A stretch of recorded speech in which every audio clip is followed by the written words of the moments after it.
listening to Operation Self Reset with Jake Naraki. Today, we're resetting our financial future.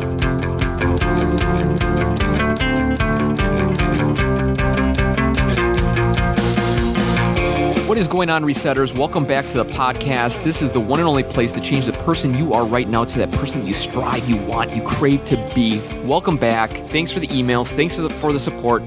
Thank you for the reviews. If you guys haven't done so already, make sure to slide on over to iTunes, subscribe to the podcast, and then also leave a review if you have a second, because I know your time is very, very valuable. So I really do greatly appreciate you guys taking the time right now and listening to this amazing podcast. Love it so much.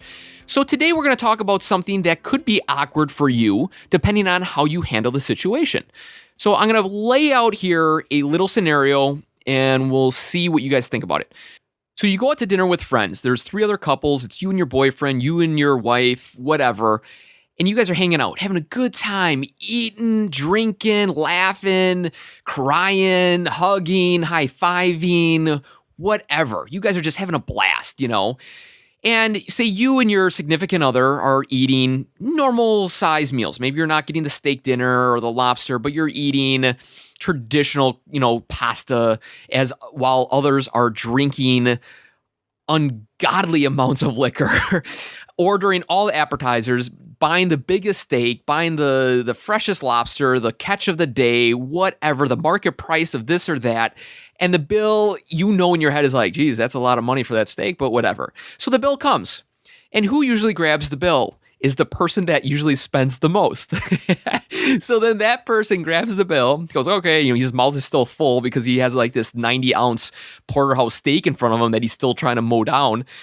And he looks up, he opens the bill, he goes, whoa, this got out of control. And then he goes, well, you know what? We're all friends here. How about we just split the bill evenly? And you're thinking to yourself, well, that's not fair because I didn't order the 90-ounce porterhouse steak. I didn't order the bottle of Cristal, or I didn't order the market-priced fish. Why should I split it? But you go, you know what? Fine. We'll just split it. And then you're grumpy, and then you're angry, and then you and your significant other just walk out of the restaurant screaming and complaining at each other, going, that was ridiculous. I can't believe they... I personally have been in that situation, and I know you guys have too. Obviously not to that extent, but it just shows that unless we have a lot of money, it's not easy for us to part ways like that because we feel it's unfair. We don't feel justified. I'm trying to hold back a little bit while these people are spending. Your mind's a mess. You're thinking of like, how do they have all this money to buy this great steak? Well, we're trying to reserve ourselves, but yet we are in the same kind of, tax group per se. And you're thinking to yourself like, how does that work? And then you kind of get jealous and your mind gets all out of whack with the money about them. You're jealous, all these different feelings. So the person I have on today, so you're probably thinking, Jake, where does this wrap around? So the person I have on today, her name is Kate Northrup, and she's the author, of a book called Money, a Love Story, Untangling Your Financial Woes, Creating the Life You Really Want, and Living Your Purpose. I brought her on the podcast today because she has a great little book here. It really helps people kind of understand the emotional problem, situation, feelings that come along with money. Some people are really good with money. Some people are not so good with money. And it all depends on kind of your upbringing. Was it, was your father in charge of the money? Was your mother in charge of the money? And it just, there's a lot of moving elements when it comes to money. We all know the benefits of it. We all enjoy it. We all use it every single day. But the question is, do you really have a firm grasp on it emotionally, physically, and, just a well-being with the money? Do you love it? I love money, and so does Kate, and that is why she wrote this book, to kind of give clarity, understanding on how we can love money like we really should, to get over judgmental ideas about others, how to be appreciative of other people that have money, how to get out of debt that you personally have. Just a lot of things that I truly think that you guys can get a lot out of this interview. So here's the interview with Kate Northrup, Money, a Love Story. All right, guys, welcome back to the podcast. Today we have a special guest. Her name is Kate Northrup, and she has a new book coming out, Money, a Love Story. Because you know what? Who doesn't love money? Untangling Your Financial Woes, Creating the Life You Really Want, and Living Your Purpose. Kate, welcome to the podcast. Thanks for joining us. Thank you so much for having me. No problem. To begin, the way I kind of really get my audience involved is kind of knowing who you are. Give us a background on kind of the person that you are, your upbringing, and where kind of your journey led you today. Yeah, well, I grew up in Yarmouth, Maine, and small town in Maine, and I had two parents who were doctors. And so growing up, just my story as it relates to what I've been up to work-wise, growing up, we actually had plenty of money. But what I noticed is that my parents didn't have any freedom. So even though they had above average incomes, they had below average free time. And that's a real common problem. I think that people either have money or they have time, but not usually both. Right. And I just made a decision pretty early on. And I really don't know where this came from, but I just made this pact with myself that I wanted to create financial freedom by the time I had kids so that I could really hang out and play with them and be with them. And it's not that my parents weren't, they came to every single soccer game and managed to make it to all my dance recitals and stuff. So they were definitely there. But I just wanted a different flavor of freedom in my life. And so I started a business when I was 18 years old in the direct sales industry because I wanted to represent a product line that I could earn residual income from representing a consumable product line. And so I started that business and I built it up and did quite well with it. And I still have that business today as one of my income streams. But So I graduated from college in 2005 and had enough income from that business that I didn't have to get a job. But I moved to New York City and within a matter of about 2 years, I got myself into $20,000 worth of credit card debt. So that was a problem. I wasn't really doing anything about it. It just kept getting bigger and bigger and bigger. And my emotional turmoil around it just kept getting worse and worse and worse. And so it was through a lot of positive, like I don't want to call it positive thinking because that just sounds oversimplified, but it was through the changing my mindset and really working on myself and looking at some of the underlying psychological stuff behind my money and tendencies around money that helped me get out of debt and double my income, double my savings, and change a lot of things in my life as a result, which sort of leads up to writing the book and why I wrote it. Sure. So before we get into the book and the theories behind it and your kind of story with that, you're 18 years old, you start a business, and it's in direct sales. Now, your parents were doctors, very traditional, obviously very great profession. How do you, was there an entrepreneurial, uncle that got you in the direction of, hey, you should start this on your own? Or were your just parents so supportive of anything and they were entrepreneur in their own mindset that kind of got you leading that direction? Because honestly, a lot of 18-year-old people, or if we look back in our lives, when you're 18, you're not thinking of starting companies, starting businesses, what have you. How did you get that at that age? My mom's side of the family is fairly entrepreneurial. My uncle started a construction company when he was 18 and never went to college. And my other uncle also never went to college and invented a power plant, this type of power plant. I definitely had, and then my another aunt and uncle on that side are the ones who introduced me to direct sales and the network marketing industry. And so I definitely had some familial support, even though my parents were more traditional professionals. I definitely had the family support from aunts and uncles. And then my mom was learning about business and learning about money for the first time around the same time I started my business. So we were sort of on this journey together about learning about thinking about money in a new way. And she was thinking about being a business owner in a new way, because as a doctor, she was never taught to think about business or think about money. And even though she ran her own private practice, she never considered herself a business owner. She considered herself a healer. Right. Now, so, okay, that's really interesting because I always find it, because there's somebody that kind of pushes you in a direction, and to have all those people around you that kind of gave you input and you could kind of look at as guidance. That's awesome that you started that. So you graduate college, you're $20,000 in debt. Then you start exploring yourself again, kind of like you're taking a look at yourself, everything that's going on.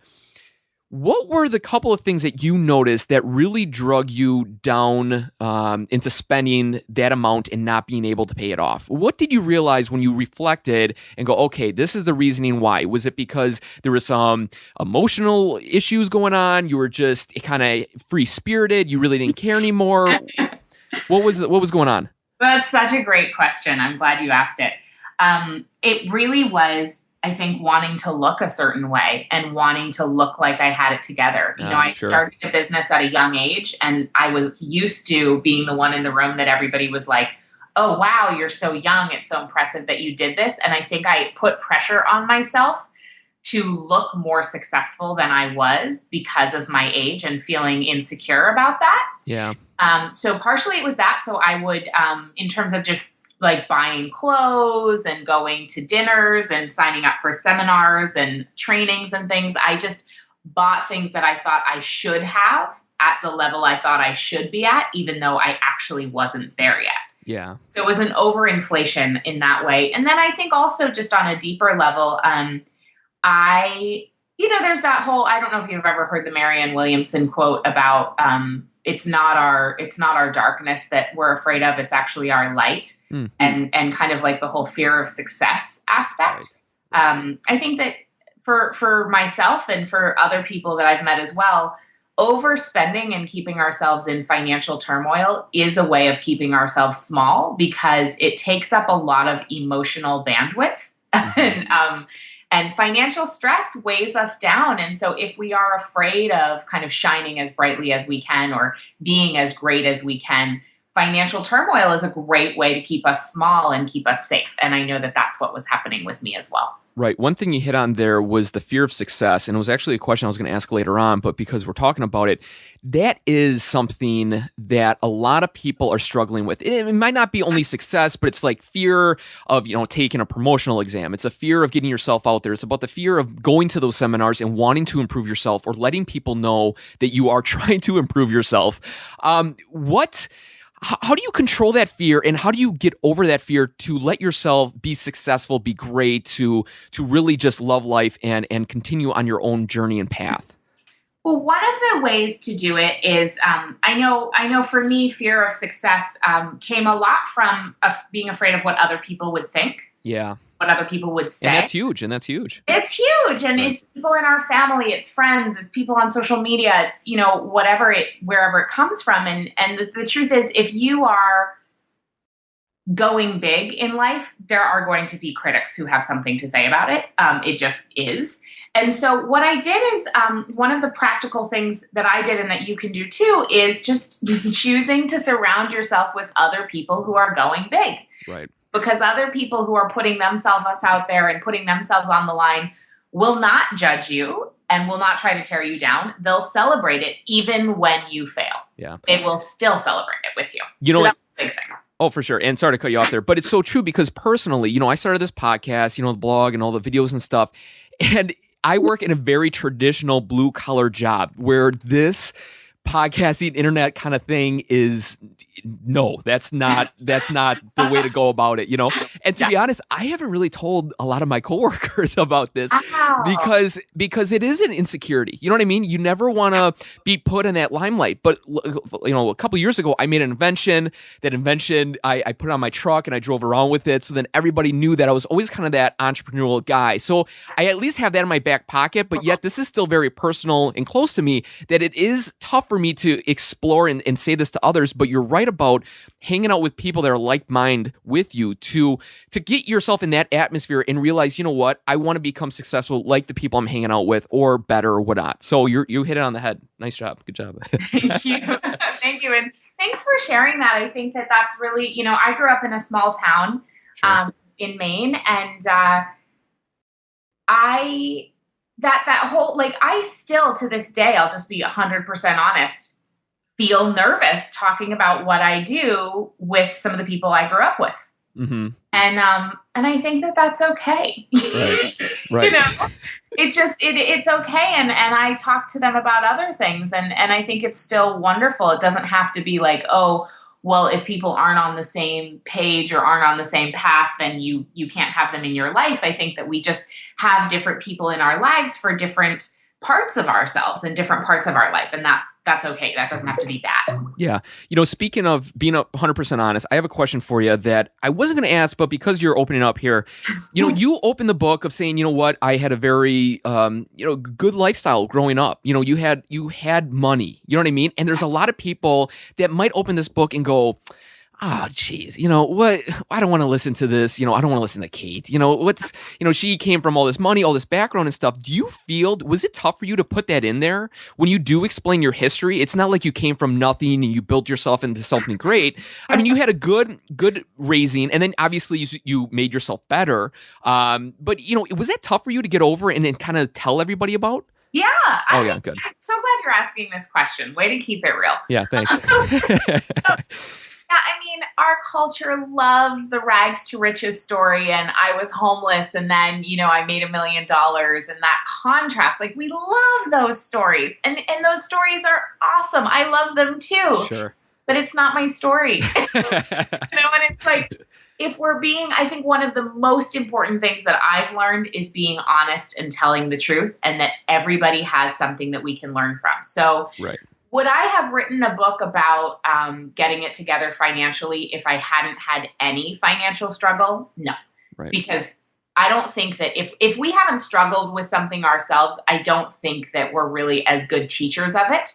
So the fact that I was in debt and I dealt with some really difficult dynamics around family business and some self-worth issues makes me feel like, okay, I actually did learn something. I have something to share.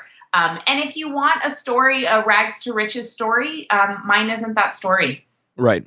Yeah. No, and you're right. I mean, you're just being 100% honest, and there's nothing better than that, because it is tough to really, I guess, to kind of build yourself up and think, oh, I need to have this like from zero to hero mentality. But at the same time, you do have great things to say. And like you said, the more people you talk to, the more little things you get from each person. My father told me back in the day when I would be reading books, he would like force me to read these biographies and stuff. I'm like, why am I reading about this guy? This has nothing to do with my life. This doesn't interest me. He goes, if you're able to get 10% from his life and implement it in your own, you'll be that much better. And you're so right about learning from other people, mistakes, successes, everything, because everybody has so much good stuff to share. Yeah, exactly. You can learn from anybody. Oh, for sure. Yeah. Sure. All right. So let's continue down your path here. So you got the 20 grand in debt. You kind of wanted to pump yourself up a little more than you obviously had the amount of money coming back in. How did you decrease that 20 grand? This can relate to some of your tactics in your book or, just practical tips. How does somebody that does have 5, 10, 15, 20, $50,000 in credit card debt get over that hurdle mentally and also to tackling it and paying it down? Great. First of all, it's really important to know what you owe to whom, by when, and what the APR rates are. Our country is so full of financial avoiders. They just kind of put their head in the sand. So, number one, just write it all down in one place and be honest and tell the truth. And that's a huge step for a lot of people. Now, some people listening are going to be like, okay, that's really obvious. What's next? But it works. There is something like just like when you're using a GPS to try to figure out how to get somewhere, you can't figure out the directions to get somewhere if you don't know your starting place. And that's the same thing when it comes to paying off your debt. So that's number one. The other thing that's a really obvious place to go, but that people, I think, overlook a lot is decreasing our spending and simplifying our lives. Now, it doesn't have to be that you do that forever, but for a period of time while you're wanting to pay off debt, simplifying your life is really powerful. We talk so much in our culture about making more money, and it's always about more. But what about decreasing the things that we're spending money on? So a woman in one of my courses, for example, had a pretty big car payment. Her car payment was like around $400 or $500 or something. And she was taking my Money Love course, and she realized, you know what? It would be so much better to have a less fancy car and have like a $150 car payment. So she went and traded in her car and got a car that worked just as well, and had a much lower car payment. And then she captured that additional $350 and had that to pay off debt. And so you can make powerful decisions like that. And again, it doesn't mean living in lack. It doesn't mean living in deprivation. It just means simplifying in honor of getting your debt paid off faster. And then you can go back to, including a few of those things maybe that you cut out that really make you feel abundant. So that's one thing. And when I did that, what I did is I was living in New York City, which is one of the most expensive cities in the world. So I left New York. I sold most of my stuff. I got rid of an apartment, and I did buy a car, but that was the only thing I bought. And I went out on the road where I had very little living expenses for 10 months. And it was a really powerful choice to decrease my living expenses significantly so I could get that debt paid off. And then the next step is to really look at, okay, how can I add more value in the world? Because when you add more value, when you're providing value for somebody else, you make more money. And when you make more money, you can pay off your debt faster. So that's also what I did, was I looked at, okay, where in my life am I not giving it my all? Where am I keeping myself small? Where am I undervaluing my contribution? And what I noticed is I was in a business relationship with my mom, who I love and adore, but it was no longer working for either of us. And as a result, I wasn't making as much money as I could. So I dismantled that business partnership. Well, we dismantled that business partnership. And within a couple of months, I had increased my income from adding more value, providing more value to the world through blogging and speaking and giving workshops. And I was able to pay off all my debt in a matter of months. So as a result of those three things, telling the truth, simplifying my life, increasing the amount of value I was providing to the world. Sure. Speaking of the car thing, that is a great tip, because a lot of us, like we were speaking earlier, you want to show that you're bigger than what you really are, and one way to do that is buying a car that is a little higher than what you are originally going to pay when you walked into the dealer, because then you added some features, you added this or that or whatever. But you know what? Just taking the time and really going through and scraping everything, even the huge items, because everybody starts small, like, oh, I should stop drinking coffee for the week or whatever. Right. But you know what? The huge items make the biggest impacts too, So it is, really, really looking at everything, not just the little things, not just the little stuff that you buy on Amazon or whatever. That's easy to start, but you're right about looking at the huge ticket items first and going from there. So good point. Yeah, and I also, just real quick to yeah, sure. On that, in a lot of personal finance books, they talk about, the cost of a latte every day and how that adds up in a year. But I really encourage people to also think about the emotional bang that they're getting for their buck. Like for a lot of people, they're not actually ultimately, like, getting into a slightly less nice car isn't going to affect their daily life that much. But they love the ritual of going to the coffee shop and chatting with their barista and talking to everybody. And it actually gives them a lot of value for that $2.50 spent or $3.50 spent. So really look at that as well. And don't go into deprivation mode and just assume that spending money is bad. Spending money is only bad if you're not getting a lot of value for it. And how much value you're getting is going to be a really personal issue. So just think about that too. No, that's a really good point. So I'm looking at you actually on the screen here, and you have your logo of the Freedom Tour. I'm assuming that kind of rolled into when you sold everything in New York, you got in the car and started traveling. That's when the Freedom Tour kind of began? Yeah, exactly. Okay. So that was the Freedom Tour was it started as a indefinite road trip. It ended up being 10 months where I lived, I say I lived out of my car, but I never slept in my car because it was a Prius. It's just not big enough. So I was going from different families' houses to friends to occasionally hotels, and teaching workshops called Women and Wealth, which is I was teaching how to think about money in new ways and how to think about cash flow in new ways. And so that was teaching some of the concepts around emotional financial freedom and then also practical financial freedom that we're talking about today. So really those workshops became the basis for my book, Money, A Love Story. And I traveled the country, and it was an amazing experience in practicing what freedom could feel like in more of an extreme sense of not having a home and having this kind of more amorphous existence. But so that's what I did. That was the Freedom Tour. Was that tough mentally to get rid of everything in New York and jump in this car and travel around and stuff? Emotionally, physically, did you feel like, what's my purpose? Like, were you kind of like soul searching? Obviously, there was time you're driving for hours on end. I mean, were you really reflecting on your life, thinking of your future? What was going through your head? I mean, were you happy that you did this? Do you feel that this was part of your journey? Yeah, I mean, all of the above. It was really hard. It's hard not to have a routine and not to have a home. I'm actually kind of a homebody, so Sure. that really shook it up for me. I did end up inviting, so when I left on the Freedom Tour, a couple weeks before I left, I invited a relatively new friend of mine who I only hung out with a couple of times to drive across the country with me for the first 5 days. And just, I didn't think that doing that first segment alone would be a good idea. Sure. And his name was Mike, and Mike is now my fiance. So we ended up, I did the Freedom Tour with Mike. And so there wasn't as much soul searching and driving for hours on end as I thought there was going to be, because I had somebody with me and we were having a really great time.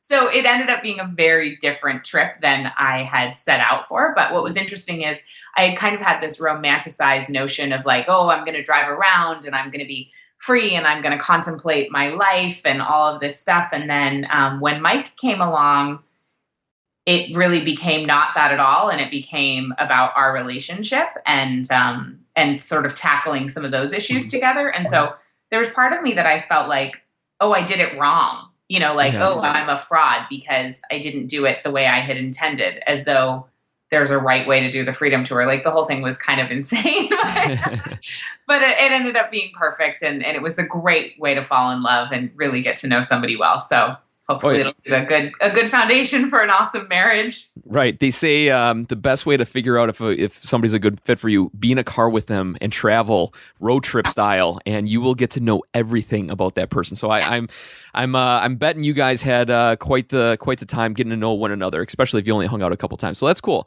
Now let's transform into the book. Okay. So you kind of gather all this stuff that happens in your life. You kind of roll it into one. What got you motivated to write this book? Do you just feel when you're doing the Freedom Tour that there was a need out there? There was a need for a good, hearty book to kind of recalibrate our minds in the way that we look at money? No. So okay. All right. Sorry. I wish that I had been that calculated. What happened is I was invited to teach my Women and Wealth workshop at a conference in New York for women and spirituality called Reveal. And so I taught my Women and Wealth workshop, and my friend Patty, who is an editor at Hay House, came to my workshop. And I thought she was coming just as my friend. And as it turned out, she was kind of scouting me out for a potential book. And so she ended up asking me pretty soon after that if I wanted to do a book with them.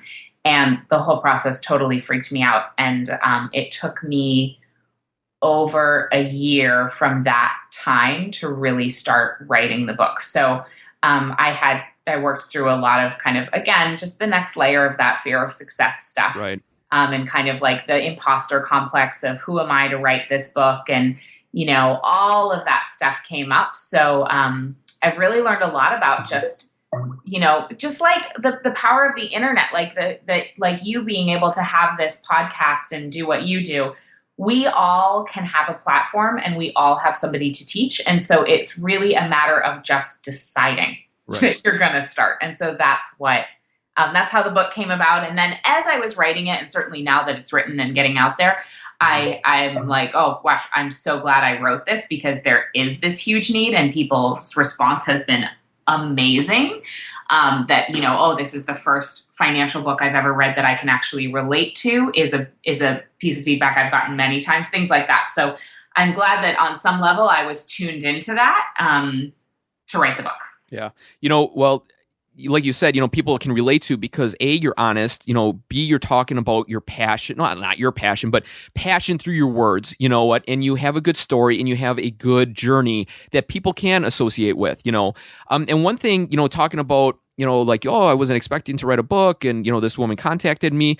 For the people listening, this journey that you've been on, Kate, is more about putting yourself out there and the great benefits that have happened because of it.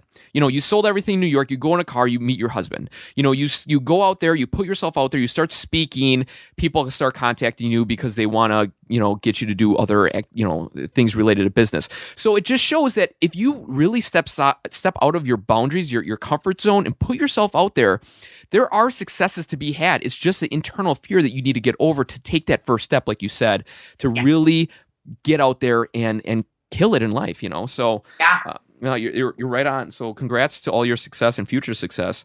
One thing that I want to touch base on is the judgment of money that you spoke of in the book. A lot of people do feel jealous when they see a fancy car going down the road. They see somebody with that Louis Vuitton bag. It's internal, like, oh, how do they have that money? Or, oh, why do they have this much money? Or whatever. How do we get over that? Oh, I love that question. I think that one of the best ways we can get over kind of looking at other people and wishing we had what they had, or even judging them for what they have, because that's a really common response, is celebrating the kind of the abundance that other people have that we would also like to have as well. Because the things that we put our attention on in a positive way are the things that will expand in our lives. So what we put our attention on grows. And so if you want to have more prosperity, what you need to do is put your attention on prosperity. And one of the best ways to do that is to celebrate it in the people that you see. So if your neighbor has like a fabulous car that you really love, go over and chat with him about it in the driveway and ask him questions about it, and notice where your judgment comes up around money, especially in regards to other people who seem like they have more of it than you or seem like they're doing better. Comparison is the thief of joy. And that's a Teddy Roosevelt quote that I love. And anytime we're comparing ourselves to somebody else, we're not taking into account the fact that they're on a totally different journey than we are. We have no idea what's going on behind the scenes and whether they bought that thing on cash or on credit, or, whether their husband's in the middle of leaving them or whether they're doing great. Like, we just don't know. And so getting caught up and distracted by what other people seem to have is totally unproductive. So you can just celebrate the prosperity that you see in the world and say, okay, if my friend Susan can have that Louis Vuitton bag, that means it's possible and I can have it too. And then just really notice and redirect any judgments you have about it. Because if you're judging other people who have wealth and prosperity, your subconscious mind will not let you have those things, because if you think it's bad, why would you allow yourself to have it? Right. And that's very true, because a lot of us, you feel like you want to be like, oh, that's unfair, whatever. But personally, I know the benefits of being grateful to that person, of congratulating them on their success, of giving praise when necessary, because I know that will help me stay positive, that will help me bring more good things to myself. And it sounds so weird. It's like, oh, stay positive and all this stuff will come in your lap. It's weird to think like that, but it's honestly true, because I think if you're in a positive state, you will explore different avenues, and it will allow you to go in different paths that you might have not if you were judgmental, if you were angry, if you're bitter, what have you. So, going off of the positive kind of vibe, you're a very positive, uplifting individual. Can you tell us how the positivity kind of has given you the strength to get past some health issues in your life? Yeah, absolutely. So I had a experience where I had some abnormal, after I had a pap smear, I had some abnormal cells, and my gynecologist thought that was kind of like showing some signs of precancerous stuff going on. And I come from a background, my mom is a holistic health doctor, and I do come from a background where I've really been taught about the mind-body connection. and that we do have the ability to heal ourselves through reduction in stress and proper nutrition and changing our mindset. So to me, I saw it as an opportunity to practice some of those things. So I made some pretty dramatic changes in my life, including going on the Freedom Tour and splitting up some business relationships that were no longer serving me, and speaking my truth a little bit more, and owning my value, and all of those things that we've been talking about here in this conversation. And as a result, I was able to, and then proper nutrition and taking some supplements. And so I did some things like that as well. As a result, I was able to heal that problem, and I've been free and clear ever since. And so that was a very powerful, my doctor did call me after she got back the test results, after I'd done some of that healing work over about a period of 9 months or so. And she said, what did you do? This is a pretty phenomenal, you had some really like funky stuff going on, and I was a little concerned. And these test results are amazing. What did you do? And I told her, about everything that I did that I had just mentioned: positive thinking, mindset shift, changing relationships, changing my life, changing my career, right. Changing everything. And she was like, that's a really powerful story. Do you mind if I tell that in some of my workshops with women around optimal healing? And I think she was actually doing groups with of women with cancer. So it didn't seem all that dramatic to me, I guess, in the whole grand scheme of I was changing everything in my life anyway. But sometimes that's what it takes to heal. Not every single thing, but like there are pervasive things in our lives that cause resentment and anger and stress of all different kinds. And those are the areas of your life that will cause disease. It's those persistent areas of stress, of emotional stress, that maybe we don't deal with. And so dealing with them is the best way to create healing, physically and otherwise. Thanks for sharing that story. It's funny because if you just told us this, and everybody listening and the whole world has never heard this before, of like, oh, positive thinking can, cure disease or, whatever, you would be like, oh, come on, that's ridiculous. But it has happened time and time again. You look online, you hear from other people. It's out there. It is a proven theory. So the people that are non-believers, you got to believe it, because it's really, really true. And you said, there are some things that you might not think are disease in your life, but they are. You just need to reflect, take a step back, look at your life from a different angle, and you're able to see that stuff. So that's really powerful stuff. To kind of wrap this up, because I know our time is limited, you have a 39 question kind of like quiz in the beginning of the book that kind of breaks down of your mindset with money, how you think of money, where you at with money. What is one thing that you have been seeing from the people that have taken this test and or a couple of people that have gotten back to you that is a reoccurring theme that you can share with the people listening that they can take action on? Like, what's a problem and how do we solve it? I think one of the most pervasive problems is just associating money with fear and with, oh, I'm not good at it. And anything negative associated with money is a recurring theme that doesn't help anybody. So it's really important to look at the thoughts that you think about money and the beliefs that you have about money and rewire those things, which doesn't have to, like, that might sound hard. It doesn't have to be hard. You can just make a decision to change your mind. It's really that simple. And that will change your reality, because our thoughts create our beliefs create our actions, and our actions create our reality. It's not woo-woo. It's kind of like physics. Yeah. So it's really important to know that you have the power to do that. And that's what I've been finding with people, is realizing like, oh, it's possible to have a lightness and an enjoyment around money. Oh, okay. Well, let me just do that then. Yeah. Now, it's easier said than done, because I know people are like, well, of course, yeah, I'll just look at money and go, yay, I love money, but they do have that bitterness inside. Like, do you have a tip or a suggestion that they can really kind of get them over that hump of total negative outlook on money?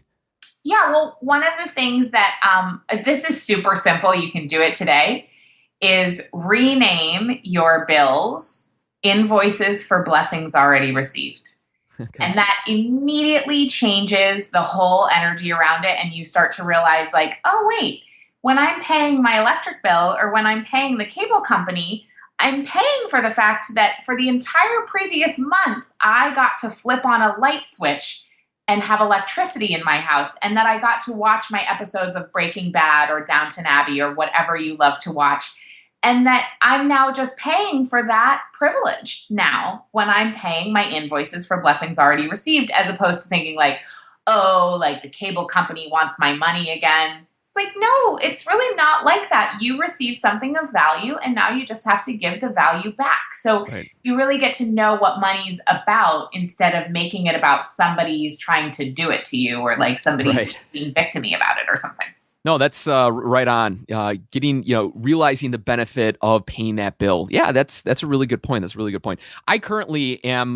This is a great conversation because I really do believe money is a big mental thing that everybody has to encounter and everybody deals with it. It doesn't matter who you are. If you're listening to this podcast, I know you have money problems, or you might even think, oh, my money situation's good, but sometimes it gets a little out of hand. You got to pull it back in and forth. So it's a give and take relationship. But with these tips, I really think that everybody can at least get a little better idea of how to handle money in their own personal life. And, personally, I'm going through bankruptcy right now. I just had a newborn, and I realized the benefits of staying positive through everything. The more you give, the more you receive. It, just understanding how the universe, how you work, how everything around you coordinates with your heart, with your mind, with your passion, your soul. So, Kate, awesome interview. Great book, by the way. And how can people get a hold of it, and when is it coming out?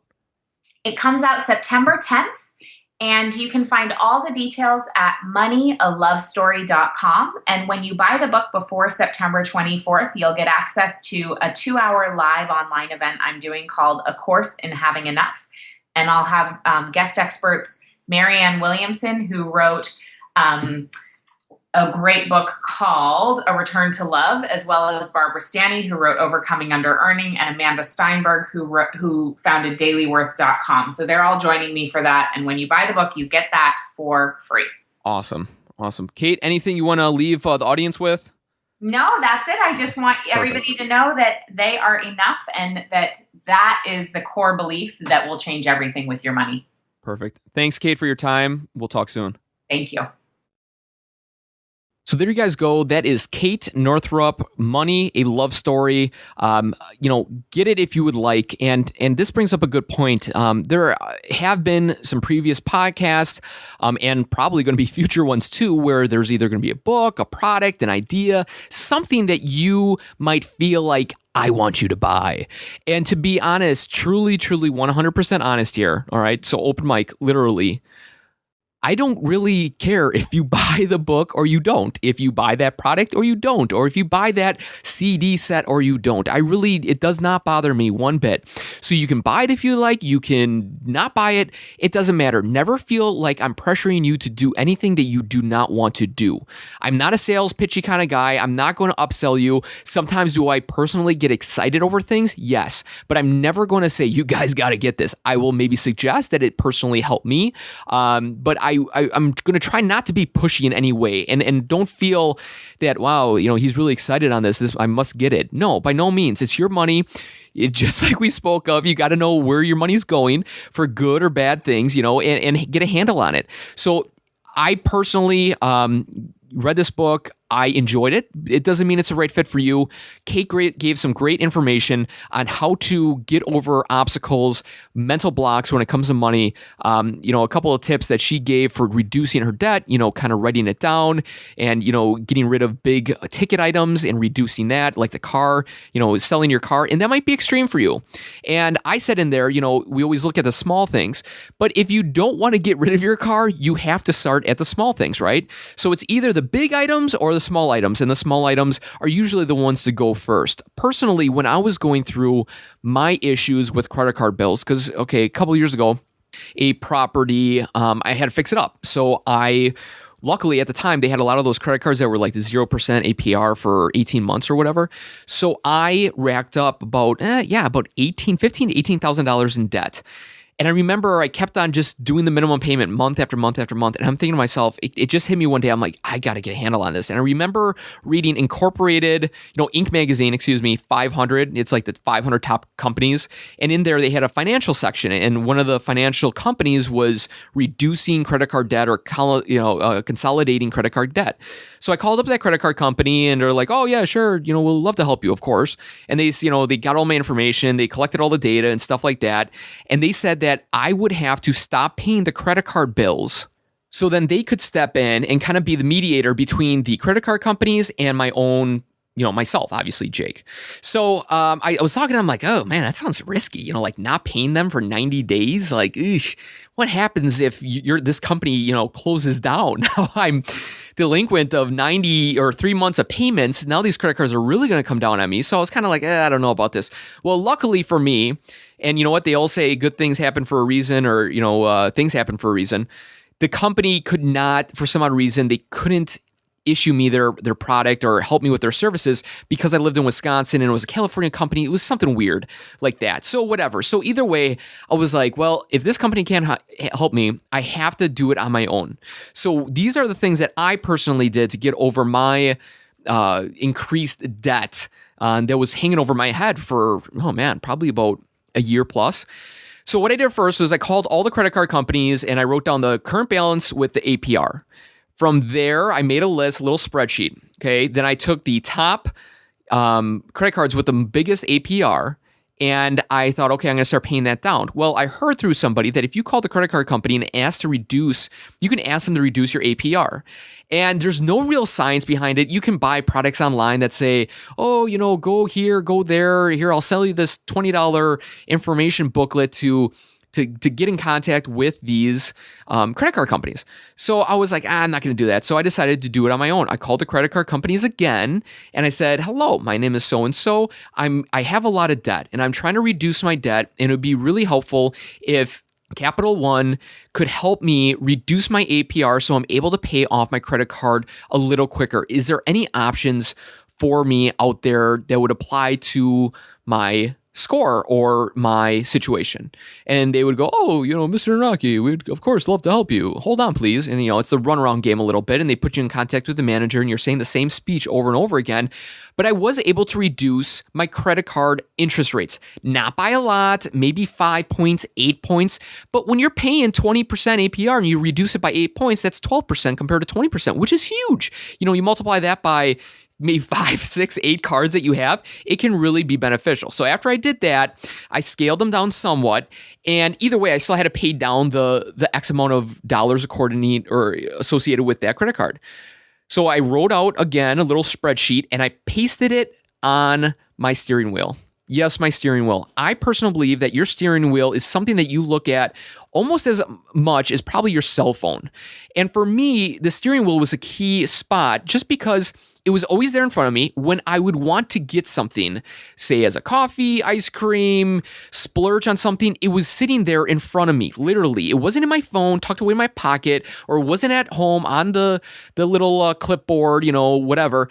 It was right in front of me. So I'm telling you, honestly, it really worked. If you have credit card debt, you don't know how to get a handle on it, organize, get all of your debt in line, figure out who you owe the money to, like Kate said. But also, too, try just calling and asking politely. And if they say no, then no big deal. Then you move on to the next credit card and try to get one or two of those credit card companies to reduce your APR. And then thirdly, make a little spreadsheet, a little list, whatever, put it on your steering wheel. And that thing will be staring in your face. And then the best part is every month, you're able to cross out that old number and put a new number next to it. So it shows progression that you're paying this sucker off. So if you do have that craving for that, oh boy, triple venti macchiato, extra caramel, extra, sprinkles. That's $7.97. You can just think, you know what, I'm gonna really hold off here for the next couple of months, pay down this credit card bill, and have at it. So that's what I personally did. If you guys have a good credit card story of how to pay it down, how to get in contact, how to reduce debt with your credit cards, I would love to hear it, honestly, because everybody has credit card debt. It doesn't matter who you are. So anyway, so that is pretty much it for today. I appreciate you guys so much. Head on over to operationselfreset.com/podcast 017. There you will find all the tips, comments, ideas, and even my process of getting rid of credit card debt. So, you know what? Money affects all of us. It really does. And it's really just your outlook on it. You can be positive about it or you can be negative about it. You can either be grateful for people that have it or you can be selfish and not grateful with people who have money. So it's really up to you. I truly believe that if you give positive vibes to people that have money, the money will come to you. You know, Nate Hosefeld, who spoke on this podcast in episode number 3, said a line that I truly, really do believe. He said, if you let money go, it will come back at you. You know, it's one of those things. If you love something so much, you know, it's like, think of yourself in high school again, when you're chasing that guy or girl around and like, oh my God, I love him so much. I love him so much. If you love them so much, they're not going to love you, right? It's the times when you don't love that person or thing that it's attracting you mostly. So it's the same goes with money. That was a really weird observation / scenario there, but I hope you guys kind of understood what I was thinking of. So, you know, money is something we deal with. We need to overcome it. We need to get a handle on it, and we need to enjoy it in the right ways and give ourselves a better chance at restarting our financial future. So there you go, guys. Thanks again for everything. I appreciate you guys so much. Honestly, you guys have a question or comment, want to get in contact with me, support at Operation Self Reset. We'll see you in the next episode.